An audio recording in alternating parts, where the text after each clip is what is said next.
Bien bonjour, bonsoir, bienvenue à vous tous. Aujourd'hui, on va continuer avec notre cours de statistique descriptive. Cette fois-ci, on va étudier et on va faire une étude statistique à deux variables. Déjà, on a étudié les statistiques à une variable. On a fait plein de choses, distribution de fréquences, représentation graphique, étude des paramètres de dispersion, de position, de tendance centrale, etc. Maintenant, on va mener notre étude sur deux variables statistiques. Eh bien, généralement, dans le cadre des enquêtes en sociologie, par exemple, si vous prenez les jeunes de moins de 20 ans, eh bien, on peut voir plusieurs caractéristiques. On peut voir plusieurs caractéristiques de ces jeunes. Par exemple, on peut voir le statut matrimonial, d'accord? On peut voir, disons, l'état civil du statut matrimonial. On peut voir la religion et la langue, d'accord? Est-ce qu'il est salarié ou non? Et tout ça. Donc, il y a plusieurs caractéristiques qu'on peut voir de ces jeunes-là. Donc, ça veut dire, maintenant, dans notre cas, on va prendre seulement deux caractéristiques. C'est pourquoi on va considérer deux variables statistiques ou bien deux caractères, d'accord? Eh bien, maintenant, ici, on va s'intéresser à des variables quantitatives, bien entendu. Ici, nous avons deux variables. Nous avons une variable x, d'accord, qui a ces modalités-là, x1, x2, d'accord, xi, et puis jusqu'à xk. Ça veut dire la variable x prend des valeurs qui varient 1 jusqu'à k. Et puis y a pour ces modalités-là, y1, y2, yj, et puis jusqu'à yp. Ça veut dire y, la variable y, n'est-ce pas? Ces modalités prennent et varient de 1 jusqu'à p. Eh bien, dans le cadre d'une étude statistique à deux variables, x et y, on ne va pas s'intéresser spécifiquement à une variable, soit x ou y, mais on va s'intéresser à la distribution conjointe, ça veut dire de x et y. C'est pour cela, ici, on va remarquer, et c'est comme si on avait une matrice, d'accord? Eh bien, ici, on a l'effectif, ici, l'effectif 1, 1, 1, 2, 1, J, d'accord, à la colonne J, et puis N1 et P. Donc, ça veut dire ici, nous avons la première ligne, d'accord, et pour cette modalité x1, d'accord, x1, donc dans cette ligne-là, nous avons la première ligne, vous voyez, 1, 1, 1, 1. Qu'est-ce qui varie maintenant? Vous voyez que c'est la colonne qui varie, donc on sort de la colonne 1, la colonne 2, la colonne J et la colonne P. D'accord? Donc ça veut dire on a la première ligne, la deuxième ligne, d'accord? Et puis la ième ligne, et puis la quatrième ligne. D'accord? Eh bien, quand on voit ça, c'est un effectif conjoint. Ça veut dire les N11, c'est-à-dire la variable x et y, n'est-ce pas, ont cet effectif-là en commun. C'est la distribution conjointe. Eh bien, ici, il y a des choses à préciser. D'accord? Eh bien, si on veut, et il y a des parties très importantes dans ce tableau qu'il faut comprendre. Ici, ce sont les modalités de y, d'accord, bien entendu, vous voyez. Ici, ce sont les modalités de x, d'accord.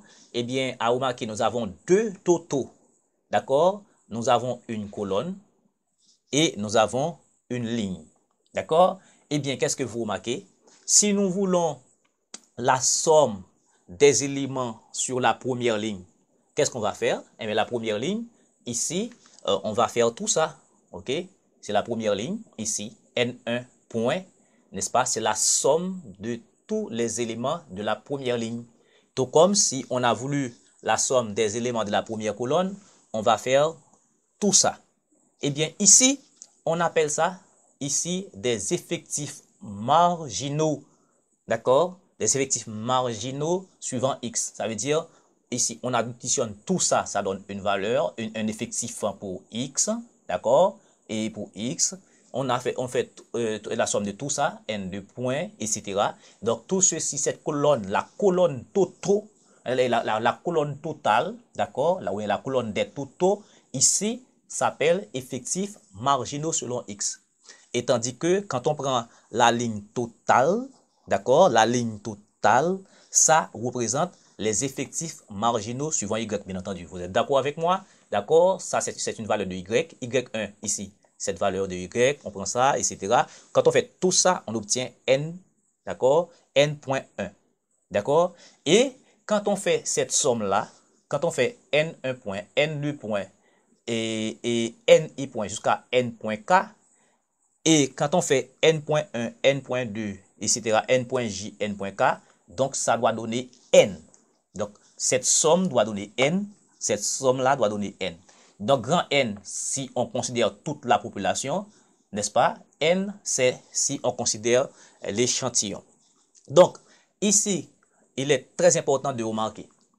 Quand nous voyons, disons, N1 point, N1 point représente l'effectif marginal de la première ligne. Le point indique que ici, cette valeur-là varie. N1 point, ça veut dire la colonne varie. Regardez, N1 point, ça veut dire 1 reste fixe. D'accord, la ligne 1 ici reste fixe, vous voyez. Vous voyez, ligne 1, 1, 1, 1, 1. La ligne 1 reste fixe. Qu'est-ce qui varie? C'est la colonne. Donc, ça veut dire 1, on sort de la colonne 1, 1, la colonne 2, la colonne J et la colonne P. Donc, N1 point, c'est l'effectif marginal selon de la première ligne. Ça veut dire la colonne varie. D'accord? Quand on voit un effectif marginal, on met toujours un point pour dire quel est donc qu'est-ce qui varie. Si on a N1 point, ça veut dire c'est la colonne qui varie. Si on a par exemple N.2, ici, c'est la ligne qui varie. D'accord? Eh bien, la ligne, on va sortir de la ligne 1, la ligne 2, la ligne I, la ligne K. D'accord? Donc, la ligne, elle varie de 1 à K. Donc, c'est la ligne 1 qui varie, et c'est la ligne qui varie, tandis que la colonne 2 reste inchangée. La colonne 2 est constante. Donc, ici, nous notons les effectifs marginaux selon X, les effectifs marginaux selon Y. Eh bien, si nous voulons, alors je n'ai pas d'espace, je vais écrire au milieu, vous me pardonnez, d'accord, pour cela, d'accord. Eh bien, ici, si je veux N2 points, donc N2 points, d'accord, N2 points, ce sera la somme des effectifs conjoints de la deuxième ligne. La somme des effectifs conjoints de la deuxième ligne. On est là. Eh bien, qu'est-ce qu'on va faire? On va faire 2 et N de 1 plus N de 2 plus des points de suspension N de J, d'accord, plus des points de suspension N de P. D'accord? Vous voyez qu'est-ce qui varie? Ce sont la colonne qui varie, tandis que la ligne reste fixe. Donc, on est dans la deuxième ligne, la somme des effectifs de la deuxième ligne. Eh bien, on peut écrire ça de manière simple. On peut dire c'est une somme. D'accord? On peut dire là, c'est une somme. D'accord? C'est une somme. Maintenant, qu'est-ce qui varie? C'est la colonne qui varie. Eh bien, on va avoir J égale à 1 allant P. Alors, la colonne varie de 1 à P. C'est 1 à P. Et puis, on va avoir N. D'accord? 2. Et puis, on va ajouter J ici. D'accord? Donc, quand J va prendre la valeur 1, d'accord? Laisse qu'on est là. D'accord? On va avoir N de 1. D'accord? Si J égale à 2, on va être là. Si J égale à 3, on va être ici. Lorsque J égale à J, on va avoir N de J ici. Lorsque J égale à P, on va avoir N à 2P. De même, si on veut, par exemple, calculer N point N.1, par exemple, on va calculer, n'est-ce pas, l'effectif, d'accord, marginal de la première colonne. Qu'est-ce qui varie ici? Ce sont les lignes qui varient. eh bien, qu'est-ce que je suis où ça? N.1. Eh bien, on va prendre les effectifs conjoints de la première colonne. Cette fois-ci, il varie. Eh bien, qu'est-ce qu'on va écrire? On va prendre N. Ici, on va prendre N1, 1 plus N2, 1 parce que 1 reste fixe, d'accord, plus des points de suspension N, d'accord, qu'est-ce qui est N ici, I, d'accord, N, I, 1 parce que c'est ça qui varie, et plus des points de suspension N, arrive, c'est NK, NK1. Voyez? Donc, ça veut dire ce sont les lignes qui varient, d'accord? Tandis que la colonne numéro 1 reste fixe. Eh bien, on peut écrire ça sous la forme d'une somme, on va dire là, c'est somme sur I égale à 1, I égale à 1 allant K, d'accord? Allant K, N, d'accord? N, I, d'accord? I1. NI1. Ça veut dire, on va avoir là, lorsque on est, si on est ici, eh bien, I va être égal à 1, on va avoir N11. Si on est ici, I égale à 2, on va avoir N21, etc.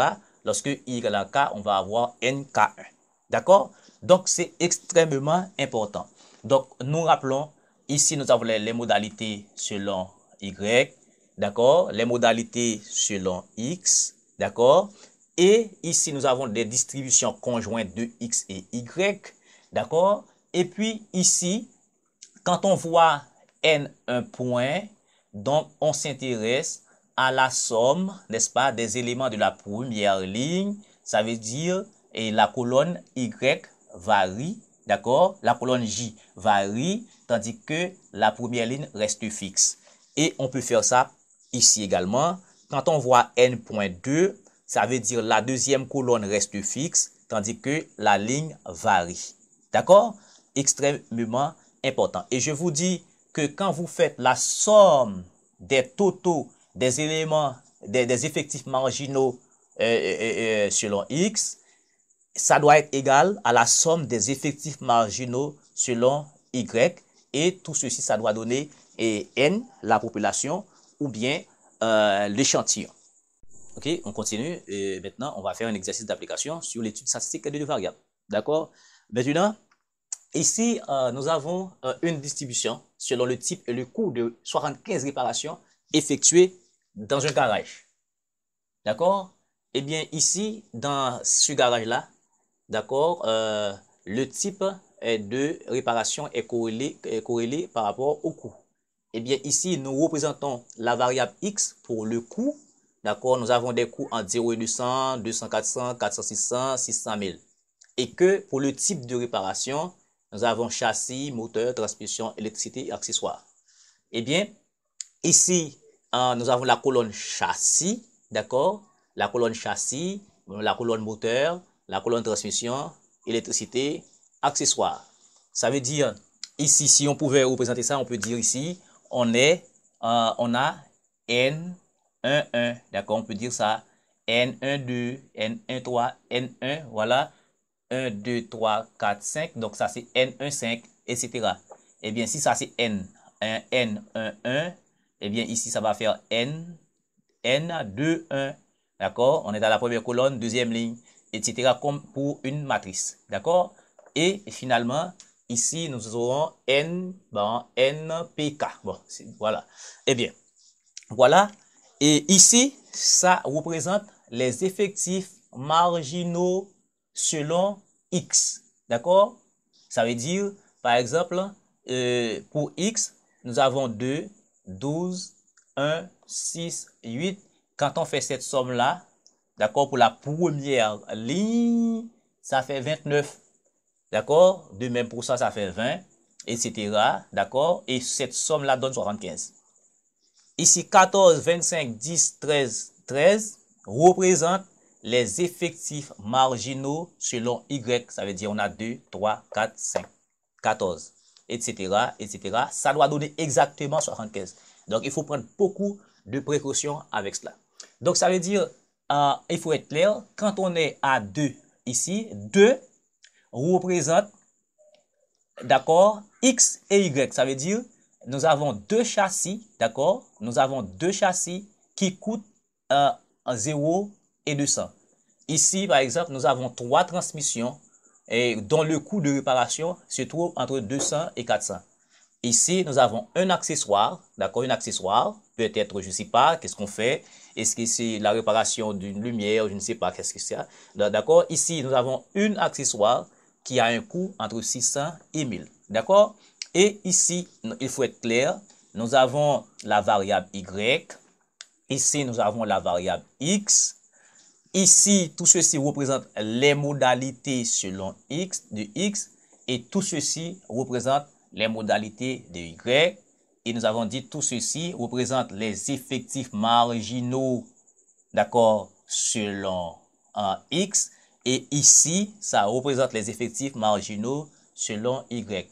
Donc maintenant, quand je vois 29, ça représente l'effectif marginal, d'accord, de la première ligne, d'accord, l'effectif marginal de la deuxième ligne.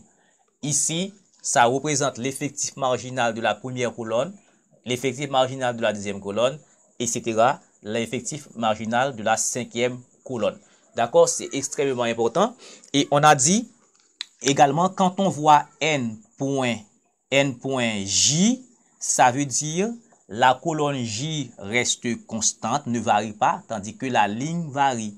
Quand on voit n.i, ça veut dire la ligne I demeure constante, ne varie pas, tandis que la colonne varie. D'accord? C'est extrêmement important. Maintenant, ici, la question qu'on se pose, alors qu'on a posé, bien entendu, on a dit, la première question, déterminer la population et la variable et les variables étudiées. C'est pas la variable, cette fois, c'est les variables. On a deux variables, on a le type et on a le coût. Maintenant, pour la population, bon, ça c'était assez simple pour la population étudiée ici. D'abord, la première question, on a voulu la population. Eh bien, la population étudiée ici, population, c'est N. Donc, ça représente 75 réparations, la population. D'accord? Eh bien, ensuite, les variables étudiées. Les variables étudiées. Variables étudiées, nous avons deux types de variables. X, c'est quelle variable? Représente les coûts, d'accord? X représente les coûts. Et puis, Y représente les réparations. D'accord? Y représente type de réparation. Y, c'est type de réparation. D'accord? C'est extrêmement important. Donc, ici, on a présenté la population, 75 réparations, et ensuite, nous présentons le type de réparation. D'accord? Maintenant, on va répondre à d'autres questions. OK? Maintenant, en B, et deuxième question, on a voulu, alors bien entendu, c'est hyper simple, on a voulu maintenant le nombre de réparations de châssis entre 400 et 600. Nombre, d'accord, alors non, nombre de réparations de châssis, d'accord, de châssis, qui a un coût, n'est-ce pas, entre 400 et 600. D'accord? Nombre de réparations de châssis entre 400 et 600. Eh bien, châssis, on est châssis. D'accord? Voici châssis. D'accord? Les réparations selon châssis entre 400 et 600. Donc, on est là. Donc, l'effectif partiel ici pour châssis entre 400 et 600 qui a un coût entre 400 et 600 $. Donc, ici, on est à quelle ligne? On est à la ligne 3 et on est à la colonne numéro 1. Eh bien, ça c'est N3, 1, l'effectif partiel, d'accord, des châssis entre 400 et 600. Donc, ça fait 4. Ça fait 4 châssis. D'accord? 4 châssis. OK? Deuxième question, nombre de réparations électriques entre 200 et 400. Nombre de réparations électriques, d'accord? Nombre de réparations électriques, d'accord? Électriques entre 200 et 400. Entre 200 et 400. Eh bien, ici, nombre de réparations électriques, voici électrique, mais c'est ceci entre 200 et 400. Entre 200 et 400, entre 200 et 400, on est là. Électrique, d'accord? Entre 200 et 400, on est là. Donc, ici, c'est quelle ligne? C'est la ligne 2 et quelle colonne? 1, 2, 3, 4. Donc, c'est N2, 4, la ligne, d'accord? L'effectif partiel, d'accord? Et électrique, 200, 400, ça fait ici 4. D'accord? Il y a 4 réparations électriques. Il y a 4 réparations et 4 réparations électriques qui a un coût entre 200 et 400. 4 réparations électriques qui a un coût entre 200 et 400. Maintenant, nombre de réparations de transmission de moins de 200. Nombre de réparations de transmission. Nombre de réparations de transmission. D'accord? De transmission entre d'accord, de moins de 200. De moins de 200 $. Donc, à bien remarquer. Et ici, nous avons 0 $ à 200 $. Ça veut dire, on n'a pas de réparation. Ici, c'est inférieur. C'est strictement inférieur à 200. Donc, on a voulu de réparation de transmission de moins de 200. Donc, de moins de 200, ça veut dire, si on est ici, on a 200. Donc, ici, moins de 200. Réparation de transmission, ici, transmission, réparation de moins de 200. Donc, nous avons, dans quelle colonne, dans quelle ligne on a? Ligne 1, colonne 3. Donc, ça va faire N1, 3. Donc, ça fait une seule transmission. Une seule réparation de transmission qui coûte, d'accord, moins de 200 $. D'accord? Et maintenant, ces effectifs-là que nous venons de calculer, on les appelle des effectifs partiels. D'accord? Des effectifs partiels ici. D'accord? Ici, nous avons des effectifs marginaux. Nous avons les modalités selon Y, les modalités selon X. Donc, voilà. Donc, ces effectifs partiels donc, concernent à la fois X et Y. D'accord? Disons, c'est une discussion conjointe. D'accord? Ici, on ne peut pas s'intéresser au type sans tenir compte du coût. D'accord? C'est à la fois. OK, question maintenant. Quelle est la proportion de réparation coûtant 400 et 600? D'accord? Proportion de réparation, d'accord, coûtant 400 à 600 $. Proportion. Nous sommes en train de calculer des proportions de réparation. D'accord? Proportion de réparation. Ici, nous avons les réparations, d'accord, qui coûtent 0 à 200. Ça veut dire 29 réparations. D'accord? Réparation qui coûte 200 et 400, nous avons 20. Réparation qui coûte 400 et 600, nous avons 15. Selon la question, une proportion de réparation coûtant 400 et 600. Maintenant, ici, nous avons 15 réparations, puisque c'est on sommes en train de calculer la proportion, d'accord? Eh bien, c'est une fréquence relative, donc dans la population. C'est 15 réparations dans la population. Donc, ici, comment on peut appeler ça? C'est, on va avoir un N, d'accord? Un N. Maintenant, qu'est-ce qui varie ici? Dans 15, ici, on est à la ligne. On est à la ligne 3. Donc, je vais désigner ça par 3, la ligne 3. D'accord? La ligne 3 est fixe. D'accord? La ligne 3 est fixe, tandis que la colonne varie.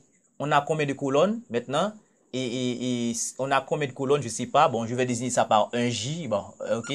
OK. Eh bien, ça va faire ici 15 sur 75. Ça fait un cinquième. Donc, ce qui donne 20%. D'accord? Il y a 20% de réparation, n'est-ce pas? 20% de réparation qui coûte 400 et 600 $. OK? OK? Question. Maintenant, on veut la proportion de réparation concernant les moteurs. Proportion de réparation concernant les moteurs. OK? Concernant les moteurs, proportion de réparation concernant les moteurs. Les moteurs, OK? Eh bien, ici, proportion de réparation concernant les moteurs. Ici, les moteurs, d'accord, nous avons 12, d'accord, et moteurs entre 0 et 200. On ne s'intéresse pas au coût, on s'intéresse simplement à la proportion de réparation concernant les moteurs. Donc ici, nous avons 25 moteurs qui ont été réparés dans une population de 75. D'accord? Eh bien, ça va faire ici, ça va faire 25 sur 75. D'accord? Eh bien, ça va faire un tiers. Donc, ce qui donne ici 0,33, 33. Ça veut dire on a 33,33%. D'accord? C'est la... OK? Maintenant, la dernière question qu'on va y répondre, c'est que on veut la proportion de réparation coûtant entre 600 et 1000 dollars parmi les réparations d'accessoires. Nombre et proportion de réparation coûtant, d'accord? Coûtant 600 à 1000 dollars parmi les réparations d'accessoires. Parmi les réparations